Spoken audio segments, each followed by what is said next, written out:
KSRTC ನೌಕರ ಪತ್ತಿನ ಸಹಕಾರ ಸಂಘದ ಅಧ್ಯಕ್ಷ. ಈ ಸಂಘದಲ್ಲಿ ಸುಮಾರು ಕಳೆದ ಒಂದು 10 ವರ್ಷಗಳಿಂದ ಏನು ಮಾಜಿ ಅಧ್ಯಕ್ಷರು ಏನು ಕಾರ್ಯನಿರ್ವಹಿಸಿದಾರ ಅವರು ಮತ್ತು ಇಲ್ಲಿ ಕೆಲಸ ಮಾಡಿದಂಥ ಕಾರ್ಯದರ್ಶಿಗಳು ಮತ್ತು ನಗದು ಗುಮಾಸ್ತರು ಸೇರಿ 3 ಜನ ಕೂಡಿಕೊಂಡು ಒಂದು ವ್ಯವಸ್ಥಿತವಾಗಿ ಈ ಬೇರೆ ನಿರ್ದೇಶಕರಿಗೆಲ್ಲ ತಿಳಿಯದಂತೆ ಸೆಲ್ಫ್ ವಿಡ್ರಾಲ್ ಮಾಡಿಕೊಂಡು ಒಂದು 3 ರಿಂದ 4 ಕೋಟಿವರೆಗೂ ಹಣವನ್ನು ಪಡಿಸಿಕೊಂಡಿರೋದು ಮೇಲ್ನೋಟಕ್ಕೆ ಕಂಡು ಬಂದಿದೆ. ಕಂಡು ಬಂದ ತಕ್ಷಣ ನಾವು ಅವರನ್ನು ಕರೆದುಬಿಟ್ಟು ಮಾಸಿಕ ಸಭೆಯಲ್ಲಿ ಎಲ್ಲ ನಿರ್ದೇಶಕರ ಸಮ್ಮುಖದಲ್ಲಿ ಕೇಳಿದಾಗ ಅವರು 3 ಜನ ಒಪ್ಪಿಕೊಂಡು ಹಣ ಭರಿಸೋದಾಗಿ ನಮ್ಗೆ 1 ತಿಂಗಳು ಕಾಲಾವಕಾಶ ಕೇಳಿದರು. 1 ತಿಂಗಳು ಕಾಲಾವಕಾಶ ಕೊಟ್ಟರು. ಅವರು ಕೇವಲ 5 ಲಕ್ಷ ರೂಪಾಯಿ ಕಟ್ಟಿದ್ದಾರೆ. ಯಾರು ಸಿದ್ದಣ್ಣ ಸಿಕ್ಕೇದ್ ಕೊಳ್ಕೊರೋರು. ಇನ್ನುಳಿದ ಹಣ ಕಟ್ಟಪ್ಪ ಅಂದರೆ ನೆಕ್ಸ್ಟ್ ಮೀಟಿಂಗ್ ಬರಲಿಲ್ಲ ಅವರು ಸಾಹೇಬರು. ಬರಲಾರ್ದಾಗ ನಾವು ಏನು ಮಾಡಿದ್ವಿ, ಎಲ್ಲ ಡೈರೆಕ್ಟರ್ಗಳ ಸಮ್ಮುಖದಲ್ಲಿ ಸಭೆ ನಡೆಸಿ ಸಭೆಯ ಏನದ ನಡವಳಿ ಪಾಸ್ ಮಾಡಿ ಆಲ್ರೆಡಿ ಕೋಆಪರೇಟಿವ್ ಸೊಸೈಟಿ JR ಅವರಿಗೆ ಎನ್ಕ್ವೈರಿಗೆ ಲೆಟರ್ ಕೊಟ್ಟಿದ್ದೀವಿ ಸರ್. JRCS ಬೆಂಗಳೂರವರು already deputy registrar Gulbarga Kishore Patil ಅವರಿಗೆ ಎನ್ಕ್ವೈರಿ ಮಾಡಲಿಕ್ಕೆ ಆದೇಶ ಹೊರಡಿಸಿದ್ದಾರೆ ಸರ್. ಈ ಕಿಶೋರ್ ಪಾಟೀಲ್ ಅವ್ರು ಬಂದುಬಿಟ್ಟು ಅದನ್ನು ಎನ್ಕ್ವೈರಿ ಮಾಡಿ ಟೋಟಲ್ ಸಂಘದಲ್ಲಿ ಎಷ್ಟು ಅವ್ಯವಹಾರ ಆಗಿದೆ ಅನ್ನೋದ್ರ ಬಗ್ಗೆ ತನಿಖೆ ಮಾಡಿ ವರದಿ ಕೊಡಬೇಕು ಸರ್. ಅದಕ್ಕೆ ನಾವು ಸರ್ಕಾರಕ್ಕೆ ಒಂದೇ ಮನವಿ ಮಾಡ್ತಾಯಿದ್ವಿ, ಈ ಪ್ರಕರಣದ 3 ರಿಂದ 4 ಕೋಟಿ ಇದೆಲ್ಲ ನಮ್ಮ ಸಾರಿಗೆ ನೌಕರ ಬೆವರಿನ ಶ್ರಮ ಇದೆ, ದಯವಿಟ್ಟು ಬೇಗನೆ ಬಂದು ಎನ್ಕ್ವೈರಿ ಮಾಡಿ ವರದಿ ಕೊಡಬೇಕಂತ ಸರ್ಕಾರಕ್ಕೆ ಮನವಿ ಮಾಡ್ತಾಯಿದ್ವಿ ಸರ್. ಅವರು ಅಂತ ಈ ಸಹಕಾರ ಈಶಾನ್ಯ ಕರ್ನಾಟಕ ರಸ್ತೆ ಸಾರಿಗೆ ಸಂಸ್ಥೆ ನೌಕರ ಪತ್ತಿನ ಸಹಕಾರ ಸಂಘದ ನಿರ್ದೇಶಕನಾಗಿ ಚುನಾಯಿತನಾಗಿದ್ದೇನೆ. ಈಗ ಇಲ್ಲಿ ಏನು ಕಳೆದ ಒಂದು ಆಡಳಿತ ಮಂಡಳಿ ಇತ್ತು, ಅದರ ಆಡಳಿತ ಮಂಡಳಿ ಅಧ್ಯಕ್ಷರಾಗಿರ್ತಕ್ಕಂಥ ಶ್ರೀ ಸಿದ್ದಣ್ಣ ಬಿ ಸಿಕ್ಕೇದ್ರವರು ಹಾಗೂ ಇಲ್ಲಿರ್ತಕ್ಕಂಥ ಕಾರ್ಯದರ್ಶಿಯಾಗಿರ್ತಕ್ಕ ಶ್ರೀಮತಿ ಗೀತಾ ಕುಲಕರ್ಣಿಯವರು ಮತ್ತು ಓರ್ವ ಕಿರಿಯ ಸಹಾಯಕಿಯಾಗಿ ಕೆಲಸ ಮಾಡ್ತಕ್ಕಂಥ ಅದು ಜ್ಯೋತಿ ಅಂತಕ್ಕಂಥವ್ರು, ಇವರೆಲ್ಲ 3 ಜನ ಕೂಡಿಕೊಟ್ಟು ಈ ಹಳೆಯ ನಿರ್ದೇಶಕ ಮಂಡಳಿಗೂ ಮತ್ತು ಯಾವುದೇ ಕಾರ್ಮಿಕರಾಗಿರ್ಬೋದು ಯಾರಿಗೆ ಗೊತ್ತಿಲ್ಲದಂಗೆ ವ್ಯವಸ್ಥಿತವಾಗಿ ಏನಪ್ಪ ಒಂದು ಜಾಲ ರೂಪಿಸಿ ಸರಿಸುಮಾರು 3 ರಿಂದ 4 ಕೋಟಿ ರೂಪಾಯಿ ಏನಪ್ಪ ಅಂದ್ರೆ ಹಣದ ಅವ್ಯವಹಾರ ಮಾಡಿರೋ ಬಗ್ಗೆ ಏನಪ್ಪ ಅಂದ್ರೆ ನಾವು ಒಂದು ಇದು ಸಿಂಪಲ್ಲಾಗಿ ಏನಪ್ಪ ನಾವು ಆ ಲೆಡ್ಜರ್ಗಳನ್ನು ತೆಗೆದು ನೋಡಿದಾಗ ಇದು ಮೇಲ್ನೋಟಕ್ಕೆ ಕಂಡು ಬಂದಿರ್ತದೆ. ಅದಕ್ಕೆ ಈ ಸಂಬಂಧಪಟ್ಟಂತೆ ನಾವು ಇದು ಸಹಕಾರ ಸಂಘಗಳ ಲೆಕ್ಕ ಪರಿಶೋಧಕರು ಸಹ ಇದ್ರ ಬಗ್ಗೆ ನಾವು ಮಾಹಿತಿ ಕೊಟ್ಟಿದ್ದೇವೆ. ಜೊತೆಗೆ ಸಹಕಾರ ಸಂಘಗಳ ಅಧಿನಿಯಮ ಏನಿದೆ 1959 ಕಲಂ 65ರಲ್ಲಿ ವಿಚಾರಣೆಗೋಸ್ಕರ ಏನಪ್ಪ ಅಂದ್ರೆ ಸಂಬಂಧಪಟ್ಟ ಅಧಿಕಾರಿಗಳಿಗೆ ಏನಪ್ಪ ಅಂದ್ರೆ ನಾವು ಮಾಹಿತಿ ಕೊಟ್ಟಿದ್ದೇವೆ. ಅದರಂತೆ ಏನಪ್ಪ ಅಂದ್ರೆ ಕಲಬುರಗಿ DRCS ಸಾಹೇಬರಿಗೆ ಏನಪ್ಪ ಅಂದ್ರೆ ಇದು ಪರಿಶೋಧನೆ ಮಾಡಿ ಅಂತ ಹೇಳ್ಬಿಟ್ಟು ಆದೇಶ ಮಾಡಿದ್ದಾರೆ. ಅವರು ಶೀಘ್ರದಲ್ಲೇ 2-3 ದಿನದಲ್ಲಿ ಬಂದು ಏನಪ್ಪ ಅಂದ್ರೆ ಅವ್ರ ಕೆಲಸ ಪ್ರಾರಂಭ ಮಾಡ್ತಾರೆ. ಅವಾಗ ಏನಪ್ಪ ಅಂದ್ರೆ ನಿಖರವಾಗಿ ಏನಿದೆ ಇದು 3 ರಿಂದ 4 ಕೋಟಿ ಅಂತ ನಾವು ಸರಿಸುಮಾರು ಅಂದಾಜಾಗಿ ಹೇಳ್ತಾ ಇದ್ದೀವಿ.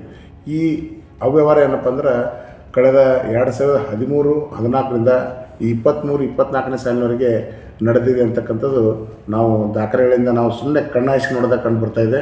ಸೊ ಆ ನಿಟ್ಟಿನಲ್ಲಿ ಏನಪ್ಪ ಅಂದ್ರೆ ಸಂಬಂಧಪಟ್ಟ ಇಲಾಖೆ ಅಧಿಕಾರಿಗಳು ಇದು ಏನಿದೆ ನಮ್ಮ ಚಾಲಕ ಮತ್ತು ನಿರ್ವಾಹಕರು ಮತ್ತು ಈ ಮೆಕ್ಯಾನಿಕ್ಸ್ ಏನು ಪಾಪ ಶ್ರಮಜೀವಿಗಳು ಅವರೆಲ್ಲ ನಮ್ಮ ಮ್ಯಾಗ ವಿಶ್ವಾಸ ಇಟ್ಟು ಏನಪ್ಪ ಅಂದ್ರೆ ಇವತ್ತಿನ ದಿವಸ ಏನಪ್ಪ ಅಂದ್ರೆ ಈ ಇದನ್ನೇನಪ್ಪ ಅಂದ್ರೆ ಆಡಳಿತ ಚೆನ್ನಾಗಿ ಮಾಡಲಿ ಅಂತಂದು ನಮ್ಗೆ ಚುನಾವಣೆಯಲ್ಲಿ ಆಶೀರ್ವಾದ ಮಾಡಿ ಕಳಿಸಿದ್ರು.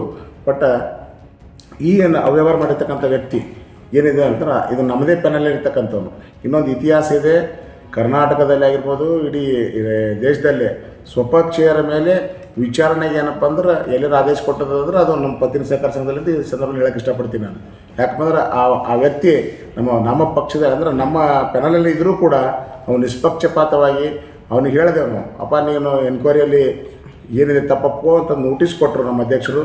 ಎಲ್ಲ ಪ್ರಾಮಾಣಿಕವಾಗಿ ಹೇಳಿದ್ರು ಕೂಡ ಅವ ಏನಪ್ಪ ಅಂದ್ರೆ ಯಾವುದಕ್ಕೂ ಜಗ್ದೇನೆ ಬರೀ ಒಂದು 5 ಲಕ್ಷ ರೂಪಾಯಿ ಏನೋ ಸುಮ್ಮನೆ ಹೋಗಿತ್ತು ಪೋರ್ಸ್ದಂಗೆ ಏನಪ್ಪ ಕಟ್ಟಿ ಇನ್ನು ರಿಮೈನಿಂಗ್ ಏನು ಕೋಟ್ಯಾಂತರ ರೂಪಾಯಿ ಏನಪ್ಪ ಅಂದ್ರೆ ಲೂಟಿ ಹೊಡ್ಲಿಕ್ಕೆ ಪ್ರಯತ್ನ ಪಟ್ಟಿರ್ತಕ್ಕಂಥ ಲೂಟಿಕೋರ ಸಿದ್ದಣ್ಣ ಸಿಕ್ಕೇದ್ ನಮಗೇನಪ್ಪ ಅಂದ್ರೆ ಯಾಮರಿಸಿ ಇಲ್ಲಿರ್ತಕ್ಕಂಥ ಈ ಆಡಳಿತ ಏನು ಸುಸೂತ್ರವಾಗಿ ನಡೀತಕ್ಕಂಥ ಈ ಆಡಳಿತ ಏನಪ್ಪ ಅಂದ್ರೆ ಯಂತ್ರವನ್ನು ನಿಲ್ಲಿಸಿ ತನ್ನ ಒಂದು ಪಟ್ಟಭದ್ರ ಹಿತಾಸಕ್ತಿ ನಾನು ಏನಿದ್ದೀನಿ ಅಂತಕ್ಕಂಥ ತೋರಿಸ್ತಕ್ಕಂಥ ಒಂದನ್ನು ಅದು ಚಾಲೆಂಜ್ ಮಾಡಿ ನಮ್ಮೊಟ್ಟಿಗೆ ಏನಪ್ಪ ಅಂದ್ರೆ ಇನ್ನುಳಿದ ಏನು ಅಪೋಸಿಷನ್ ಇರ್ತಕ್ಕಂಥ 8 ಜನರ ನಿರ್ದೇಶಕರು, ಇದು ಈ ಸಹಕಾರ ಸಂಘ 17 ನಿರ್ದೇಶಕರ ಸಹಕಾರ ಸಂಘ.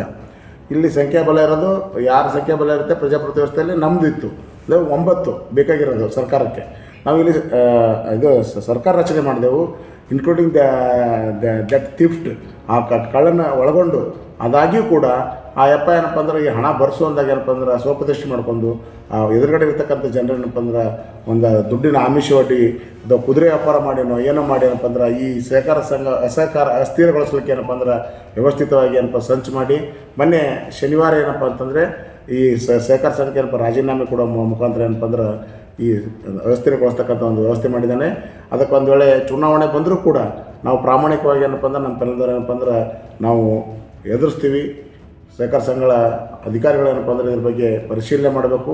ಚುನಾವಣೆನೇ ಒಂದು ವೇಳೆ ಆದೇಶ ಮಾಡಿದ್ರು ಕೂಡ ನಾವು ಅದಕ್ಕೆ ಏನಪ್ಪ ಅಂದ್ರೆ ಕಾನೂನು ತೆರೆ ಬಗ್ಗೆ ಚುನಾವಣೆಗೆ ಹೋಗಿ ನಾವು ಎದುರಿಸ್ತೀವಿ. ಚುನಾವಣೆಯಲ್ಲಿ ಏನಪ್ಪ ಅಂದ್ರೆ ಇದು ಇರ್ತಕ್ಕಂಥ ವಸ್ತು ಪರಿಸ್ಥಿತಿ ಈ ಅವ್ಯವಹಾರದ ಏನಪ್ಪ ಅಂದ್ರೆ ಏನು ಇದು ಇದೆ, ಭ್ರಷ್ಟಾಚಾರದ ಒಂದು ವ್ಯವಸ್ಥೆ ಇದೆ, ಅದನ್ನೇನಪ್ಪ ಅಂದ್ರೆ ಹೊರಗೆ ಹಾಕಿ ಆ ಸಂಬಂಧಪಟ್ಟರ ಮೇಲಪ್ಪ ತನಿಖೆ ಮಾಡಿಸ್ಲಿಕ್ಕೆ ಏನಪ್ಪ ಅಂದ್ರೆ ಪ್ರಾಮಾಣಿಕ ಪ್ರಯತ್ನ ಮಾಡ್ತೀವಿ ಅಂತ ಹೇಳ್ತಾ, ಜೊತೆಗೆ ಸ್ವಲ್ಪ ಜನ ಏನಪ್ಪ ಅಂದ್ರೆ ಅಪೋಸಿಷನ್ ಇರ್ತಕ್ಕಂಥವ್ರು ಇಲ್ಲಿ ಅವ್ಯವಹಾರ ಆಗಿದೆ, ಹಳೆ ಅಧ್ಯಕ್ಷರಂತ ನಾವು ಮೇಲೆ ಗೂಬೆ ಕುಂಡಿಸ್ತಕ್ಕಂಥವ್ರು ಇವತ್ತಿನ ದಿವಸ ಅವ್ರ ಜೊತೆಲೇ ಇವ್ರು ಏನಪ್ಪ ಕೂಡ ರಾಜೀನಾಮೆ ಕೊಟ್ಟಿದ್ದಾರೆ.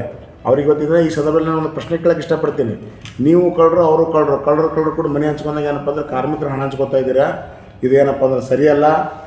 ಯಾರು ನಿಮಗೆ ಅಷ್ಟು ಹೇಳಿ ಕಾರ್ಮಿಕರ ಬಗ್ಗೆ ಅಷ್ಟು ನಿಮಗೆ ಏನಪ್ಪ ಅಂದ್ರೆ ಇದು ಇತ್ತಂದರೆ ನೀವೇನಪ್ಪ ಅಂದ್ರೆ ನೀವು ಎದುರುಗಡೆ ಕೂತ್ಕೊಂಡು ಯಪ್ಪ ನೀವು ಚೆನ್ನಾಗಿ ಮಾಡ್ತಾಯಿದ್ದೀರಾ, ಪ್ರಶಂಸೆ ಮಾಡಬೇಕಾಗಿತ್ತು. ನಮಗೆ ನಿಮ್ಮ ಸ್ವಪಕ್ಷೀಯರಾಗಿರಿದ್ದರೂ ಕೂಡ ಅವ್ರ ಮೇಲೆ ಕಾನೂನು ಏನಪ್ಪ ತಗೊಳ್ಳೋಕೆ ಏನಪ್ಪ ನೀವು ಏನಪ್ಪ ಇದು ಮಾಡ್ತಾಯಿದ್ದೀರ ಅಂತ ನಮಗೆ ಬೆಂತಡ್ಡೆ ಏನಪ್ಪ ಅಂದ್ರೆ ಅಧಿಕಾರ ಮಾಡಿ ಏನಪ್ಪ ಇಲ್ಲಿ ಇರ್ತಕ್ಕಂಥ ಇನ್ನುಳಿದ ಏನು ಭ್ರಷ್ಟಾಚಾರ ಇದೆ ಅದನ್ನು ಹೊರಗೆ ಹಾಕಿ ಏನಪ್ಪ ನೀವು ನಮಗೆ ಏನಪ್ಪ ಎನ್ಕರೇಜ್ ಮಾಡಬೇಕಾಗಿತ್ತು. ಹೊರತಾಗಿ ಈ ರೀತಿ ಏನಪ್ಪ ಹೇಳಿತರದ ಏನಪ್ಪ ಅಂದ್ರೆ ನೀವು ಅಂಜಿ ಇಲ್ಲಿ ಕುಂಟ್ರಕ್ಕಾಗ್ದೇ ಏನಪ್ಪ ಅಂದ್ರೆ ಇದು ಮಾಡಿದ್ದೀರಿ, ಇದೇನಪ್ಪ ಅಂದ್ರೆ ಕಾನೂನು ಬಾಹಿರ.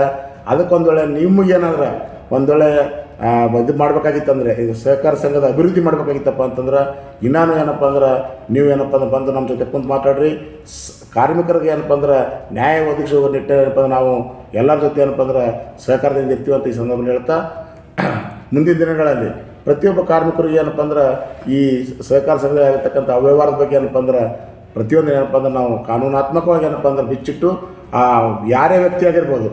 ಉದಾಹರಣೆಗೆ ಏನಪ್ಪ ಅಂದ್ರೆ ನಾವು ಒಂದು ವೇಳೆ ಅವ್ಯವಹಾರ ಮಾಡಿದ್ದೆವು ಅಥವಾ ಯಾವುದಾರ ಭ್ರಷ್ಟಾಚಾರ ಮಾಡಿದ್ದೇವಪ್ಪ ಅಂದ್ರೆ ನಮ್ಮನ್ನು ಒಳಗೊಂಡಂತ ಏನಪ್ಪ ತನಿಖೆ ಆಗಲಿ ಅಂತಂದು ಇದು ಏನಪ್ಪ ಅಂದ್ರೆ ಹೇಳ್ತಾ ನಾವು ಸಂಪೂರ್ಣವಾಗಿ ಏನಪ್ಪ ಕಾನೂನು ವ್ಯವಸ್ಥೆ ಏನಪ್ಪ ಅಂದ್ರೆ ಭರವಸೆ ಇದೆ ಅಂತ ಹೇಳ್ತಾ ನಾನು